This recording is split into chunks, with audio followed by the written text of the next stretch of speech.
So you got a nice big onion right there, which is nice to have. It's a beautiful onion. March the 21st, 2020 today. Hey guys, let me welcome you back to the channel. My name's Justin and you're watching Survival Mindset. So we're going to talk a little bit about the food shortage as well as the ammo shortage, and also what grocery stores are doing right now, okay? So we'll start off with the ammo shortage, okay? And then we'll get into a couple topics on gardens as well. So you know that the firearms are flying off the shelves right now, as well as the ammo. And if you have a lot of property, you need your ammo. You need stock in ammo. There's also a lot of new gun buyers out there that are buying guns, and here in California you gotta wait 10 days. So they forget to buy the ammo, so they bought the firearms, which is great and everything. But there's going to be so many accidents because they waited so long on how to use a firearm and safety and etiquette of a firearm with proper training. So I'm not going to talk too much about the firearms and all that right today because I've covered it in a lot of my videos years back ago on YouTube. Now let's get into the grocery stores. The grocery stores are running really low on everything. Pretty much every grocery store is. My wife's store, for an example, they're pretty much wiped out of a lot of things. They still are getting truck deliveries, which is a good thing, so that's awesome. But on those truck deliveries, there is not that much supply that they are getting. They'll get stuff. They'll put it out at night for their own safety reasons because of the fact there's so many people in the grocery stores now.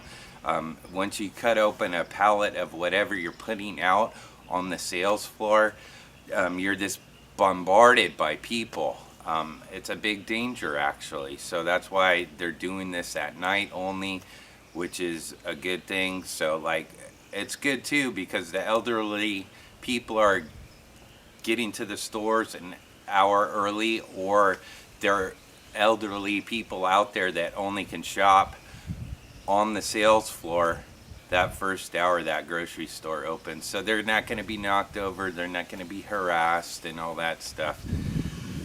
Yeah, so, and also too, like Walmart for an example, or Amazon, for some products, it might be all products now, the products that you're looking at, you only can buy one of.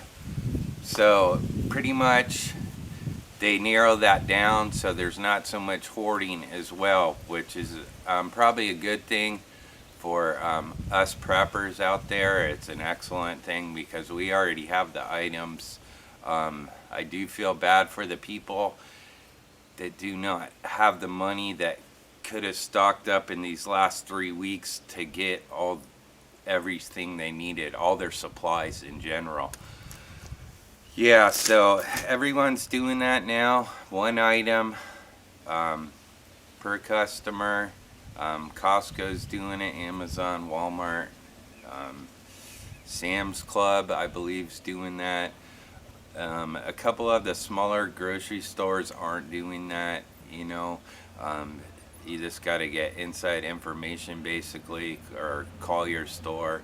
Don't call them every 5 minutes and harass them though. That's just getting ridiculous. But anyhow, so we covered that basically, and now we do want to talk about the garden, the property here. So this is my property. If you guys haven't seen it before, or if you're a new subscriber, this is my property. You know, my wife and I have gardens every year.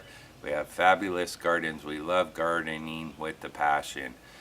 So today what I'm going to be doing is I'm going to prep my garden a little earlier. As you guys can see, there's tons of weeds out here. Also, there's some vegetables in my garden still growing. So they grow all year round, you know, like I got my onions still growing out there. I got a couple volunteer plants as well growing. So this is my onions right here that I'm showing you guys right here. These have been in the ground all year long, so this is what they're looking like. So I'm glad I have these, because there's pretty soon there's going to be a shortage or a limit on all the vegetables. And I do have a little bit of lettuce over here in this area. Last year I didn't plant too much of my garden due to the fact that I went on many of vacations. So I went on so many vacations, my garden this wasn't big last year. Now we're looking at some strawberries. So I do have strawberries here, but they do not grow in the winter whatsoever. Now your onions will, and sometimes your carrots will. Anything under the ground grows pretty good all year round. They're not going to be big, huge, massive vegetables or anything like that, but you are going to have vegetables all year round. Now I do have apple trees on my property. I do have peach trees, lemon trees, and orange trees, and tangerines. I can't grow really in my climate. I'm in zone number 7 here in Northern California, so that's why I have trouble growing those things. The frost just gets to them. It's good to always check up on what you are going to be planting if you are having a garden, because you don't want your plants rotting out because of your zone that you're in or your climate that you're in. You always want to check what your temperatures are and the best times to plant your seeds. And you can even start them inside, or you can take your seeds inside every night, and that'll work as well, rather than going through grow lights and all that other crap, So yeah, just take them in outside. Just take them in, at nighttime and stuff, and you'll be good to go. So yeah, this is a nice day out right now. So it's March the 21st, 2020 today. I'll probably post this video sometime this week. Also, I do have artichokes behind me. I got plenty of artichokes. Those grow good here, actually. They don't grow real big or anything. They do like the fog. They like the fog a lot. They grow really good in fog, actually. If you miss the leaves, for an example, on artichokes, like daily, your artichokes will produce pretty much out there in any climate that you're in. So like, if you're growing them during growing season, of course they're gonna grow good. Yeah, so today what I'm gonna do is I'm gonna remove all this grass out of the main garden here, and all the rocks and stuff like that. And also I'm gonna be raking up all that grass, getting rid of all that grass. And then pretty much what I do, I don't use a rototiller or nothing, because with this virus that's going around, you want to stay fit, you want to stay healthy. So what I'm going to be doing is I'm going to be hand digging the whole entire garden. Yes, by shovel. So that's what I do every year, It's a good way to stay fit and everything. My job, what I do is I do construction. So there's no reason to go to a gym. Pretty much you're not going to be able to go to the gym ever again, or you might be able to. It's just all up to your government, or our government actually. So I like to stay fit. I like to take vitamins too during this virus and during this pandemic, global pandemic we got going on. If you want to check out all my other gardening videos, I got ones from years back ago here listed on YouTube. Just type in survival mindset garden, and a lot of my garden videos should come up that way if you're interested on what I grow and everything like that. Right here is an artichoke plant. I got several artichoke plants throughout here, as you guys can see. These grow twice a year, so they'll produce artichokes twice a year, which is a good thing. And you can enjoy them with many of different meals. And sometimes artichokes are pricey in the stores, but look at how healthy they are. We're in the month of March 2020 right now, and I got all this artichokes right here. Now these artichokes range in the height of about 5 feet tall by about 3 feet in diameter. So that's the space you would want to space them out on. Also, I do cut the leaves a lot of the times due to the fact that, you know, you don't want bugs underneath the main stems of the artichoke plants, because they do get quite a few bugs.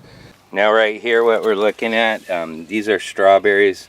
So the strawberries should come up like April and May, you know. So I got quite a few strawberries here still left over from last year. So those come up every year pretty good, pretty strong. I highly recommend putting nets over your strawberries due to the fact that squirrels, raccoons, and birds will go after those berries. Now right here we're looking at lettuce.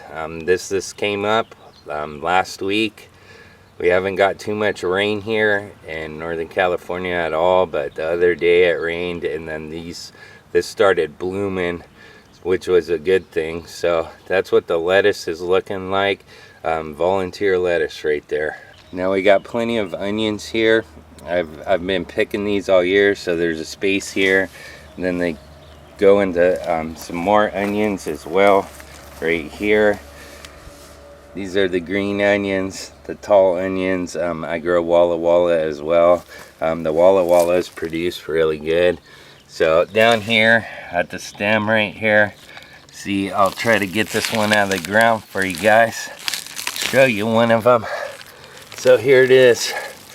So you got a nice big onion right there, which is nice to have. It's a beautiful onion right there. So I'll be having tons of onions this year, as well as carrots like I was talking about, and all kinds of things. I'll do a couple garden updates as I'm growing my garden throughout the year.